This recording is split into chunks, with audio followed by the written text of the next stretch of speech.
Hi friends, welcome back to Amul hobbies. இன்றைக்கி நம்ம பார்க்க போகிறது தீபாவளி ஸ்பெஷல் முறுக்கு ரெசிபி. அரிசி ஊற வச்சு மாவு அரைச்சி கஷ்டப்படாமல் இன்ஸ்டண்ட்டாக இந்த முறுக்கை நீங்கள் வீட்டிலே ரொம்ப சுலபமாக செய்யலாம். நல்ல மொறுன்னு சாப்பிட்றதுக்கு டேஸ்ட்டாகவும் இருக்கும். டேஸ்ட்டுக்கு இதில் கொஞ்சம் கூட நம்ம குறைய சொல்ல முடியாது. அரிசிலாம் ஊற வச்சு மாவு அரைச்சி எப்படி நம்ம செய்வோமோ அதே அளவுக்கு டேஸ்ட் ரொம்பவே நல்லாயிருக்கும். கண்டிப்பாக ட்ரை பண்ணி பாருங்கள். வீடியோ பார்க்கறதுக்கு முன்னாடி இது வரைக்கும் நம்ம சேனலை யாரும் சப்ஸ்கிரைப் பண்ணலைன்னா சப்ஸ்கிரைப் பண்ணிக்கோங்க. நம்ம சேனலில் நிறைய ரெசிபீஸ்லாம் அப்லோட் பண்ணியிருக்கேன்.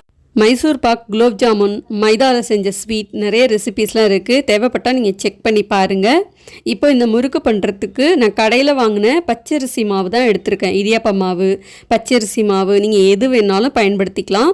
நான் எடுத்திருக்கிற பவுல் பார்த்திங்கன்னா 1 கப் அளவுக்கு பச்சரிசி மாவு எடுத்திருக்கேன். அளவு மட்டும் நமக்கு சரியாக இருந்தால் போதும். மாவு நம்ம கடையில் வாங்கினதே பயன்படுத்திக்கலாம். 1 கப் அளவு பச்சரிசி மாவுக்கு 3/4 கப் அளவுக்கு கடலை மாவு எடுத்திங்கன்னா சரியாக இருக்கும். பச்சரிசி மாவு எடுத்த அதே கப்லேயே 3/4 கப் அளவுக்கு கடலை மாவு சேர்த்துட்டு இப்போது இந்த கடலை மாவையும் பச்சரிசி மாவையும் நல்லா சலிச்சுக்கணும்.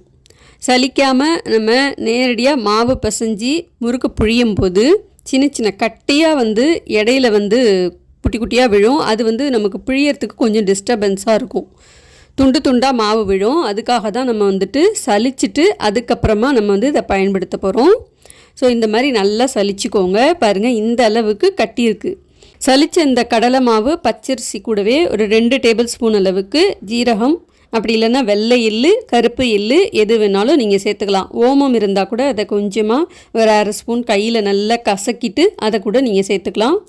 தேவையான அளவுக்கு உப்பு, வாசனைக்கு கொஞ்சம் பெருங்காயம், இது எல்லாத்தையும் சேர்த்துட்டு நல்லா ஒரு தடவை கலந்து விட்டுருங்க.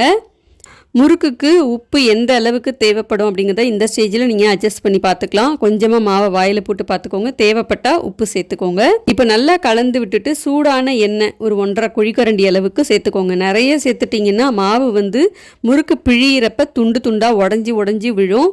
முறுக்குக்கு அந்த ஷேப் வராது. ஸோ கொஞ்சமாக சேர்த்துக்கோங்க. இது நல்லா முறுக்கு கிறிஸ்பியாக வரணுங்கிறதுக்காக தான் நம்ம சேர்க்குறோம். இதுக்கு பதிலாக நீங்கள் உருக்குன வெண்ணெய் கூட சேர்த்துக்கலாம்.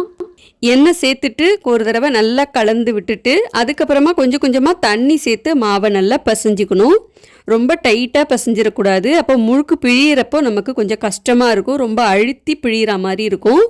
ஓரளவுக்கு கொஞ்சம் சப்பாத்தி மாவு பதத்துக்கு பிசைஞ்சிக்கோங்க. இப்போ மாவு இந்த அளவுக்கு நல்லா சாஃப்டாக பிசைஞ்சாச்சு பாருங்கள். ரொம்ப டைட்டாலாம் இல்லை. பிசைஞ்ச மாவில் கொஞ்சம் ஒரு 2 ஸ்பூன் அளவுக்கு எண்ணெய் சேர்த்து மறுபடியும் நல்லா பிசைஞ்சு கொடுத்துட்டோன்னா இன்னும் நல்லா இலக்கமாக இருக்கும். முறுக்கு பிழியறதுக்கும் கொஞ்சம் நல்லா ஈஸியாகவும் இருக்கும். முறுக்கு செய்கிறது அப்படி ஒன்றும் கஷ்டமான வேலையெல்லாம் கிடையாது. இப்போல்லாம் இன்ஸ்டண்ட்டாகவே கடையிலே ரெடிமேடாக முறுக்கு மாவுன்னு கிடைக்கிது. அதுவும் நான் ட்ரை பண்ணி பார்த்தேன். எனக்கு அந்த அளவுக்கு டேஸ்ட்டு பிடிக்கல. அப்படிங்கிறதுனால தான் அரிசி மாவு, கடலை மாவு வச்சு தான் நான் எப்போவுமே முறுக்கு செய்வேன். நான் வச்சு இந்த பழைய முறுக்கச்சி உடஞ்சி போயிருந்ததுனால மீஷோவில் இந்த முறுக்கச்சி ஆர்டர் பண்ணியிருந்தேன். ரொம்ப நல்லா இருந்துச்சு. இடியப்பம், ஓமப்பொடி, ரிப்பன் முறுக்கு, சாதா முறுக்கு, இந்த மாதிரி ஸ்டார் வச்ச மாதிரி இந்த மாதிரி நிறைய அச்சு கொடுத்துருந்தாங்க. முறுக்குக்கு உங்களுக்கு எந்த ஷேப் வேணுமோ அதுக்கு தகுந்த மாதிரி நீங்கள் இதில் அச்சு போட்டுக்கோங்க.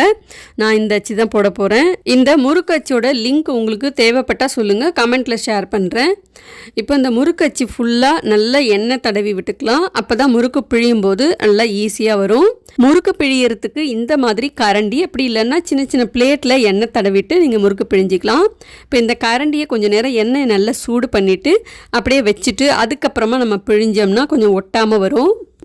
மாவை இந்த மாதிரி நீல வாக்கில் உருட்டிட்டு முறுக்கச்சில் போட்டு இப்போ நம்ம பிழியலாம். பாருங்கள், ரொம்ப சாஃப்டாக பிழியறதுக்கு எந்த ஒரு கஷ்டமுமே இல்லாமல் இருக்குது. ரொம்ப ஈஸியாகவே இருக்குது பிழியறதுக்கு. முறுக்கு பிழியிறப்போ ரொம்ப அழுத்தி ப்ரெஷர் கொடுத்து பிழியணுங்கிற அவசியம்லாம் இல்லை. மாவுலேயும் நல்லா எண்ணெய் தடவி இருக்கும். முறுக்கு அச்சிலையும் நல்லா எண்ணெய் தடவி இருக்கிறதுனால ரொம்ப சாஃப்டாக வரும். முறுக்கு பொரிக்கிறதுக்கு எண்ணெய் சூடு பண்ணியிருக்கேன். கொஞ்சமாக மாவை போட்டு பார்க்கலாம். மாவு மேலேயே தான் எழும்பி வருது பாருங்கள். எண்ணெய் நல்லா சூடாக தான் இருக்குது. இதில் ஒரு முறுக்காக போட்டு நல்லா பொரித்து எடுத்துக்கலாம்.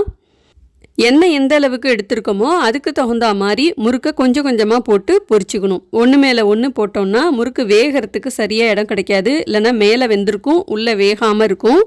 ஆரம்பத்தில் நல்லா அந்த மாதிரி பபிள்ஸ் வருது பார்த்தீங்களா? அதுக்கப்புறம் கொஞ்சமாக முறுக்கு வேக பபிள்ஸ் கொஞ்சமாக குறைய ஆரம்பிக்கும். நல்லா 2 பக்கமும் திருப்பி போட்டு பொன்னிறமாக வர வரைக்கும் பொரிச்சு எடுத்துக்கோங்க. அடுப்பு தீயை நல்லா மீடியம் ஃப்ளேம்லேயே வச்சுக்கோங்க. ஹையாக வச்சுட்டிங்கன்னா மேலே மட்டும்தான் வேகும், உள்ளே வேகாமல் இருக்கும். இப்போ நல்லா இந்த அளவுக்கு பபிள்ஸ்லாம் குறைஞ்சிருச்சு பாருங்கள். இப்போ நான் முறுக்கை வெளியில் எடுத்துடுறேன். கரண்டிக்கு பதிலாக இந்த மாதிரி சின்ன சின்ன பிளேட்டில் கூட எண்ணெய் தடவிட்டு முறுக்கு பிழிஞ்சி போடலாம். ஆனால் இந்த மாதிரி பிளேட்டில் போடும்போது எண்ணெய் லேசாக மேலே தெரிக்கும். அதனால் பார்த்து கவனமாக செய்யுங்க. என்னை கேட்டால் சேஃபாக இருக்கிறது கரண்டி தான் பெஸ்ட்டு. ஸோ கரண்டியிலே நீங்கள் நல்லா எண்ணெயில் டிப் பண்ணிவிட்டு முறுக்கு பிழிங்க.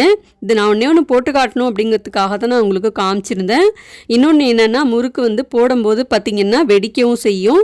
ஸோ பார்த்து கவனமாக செய்யுங்க. எண்ணெயில் போட்டதுக்கப்புறம் உடனே திருப்பி விடாமல் கொஞ்ச நேரம் முறுக்கு வேகிறதுக்கு டைம் கொடுங்க. கொஞ்சம் நல்லா வெந்து லேசாக கலர் மாற ஆரம்பிச்சதுக்கப்புறம் திருப்பி விட்டு நல்லா வேக வச்சு பொரிச்சு எடுத்துக்கோங்க. அவ்வளோதான், ரொம்ப சுலபமாக முறுக்கு ரெடி பண்ணியாச்சு பாருங்கள். இந்த தீபாவளிக்கு இந்த சுலபமான முறுக்கு ரெசிபியை ட்ரை பண்ணி பாருங்கள். அரிசி ஊற வச்சு மாவு அரைச்சி கஷ்டப்படாமல் ரொம்ப சுலபமாக செய்யக்கூடிய இந்த இன்ஸ்டன்ட் முறுக்கு ரெசிபி உங்கள் எல்லாருக்கும் பிடிச்சிருக்கும்னு நம்புகிறேன். பிடிச்சிருந்தா மறக்காமல் வீடியோக்கு ஒரு லைக் பண்ணிவிட்டு மற்றவங்களுக்கும் இதை ஷேர் பண்ண மறந்துடாதீங்க.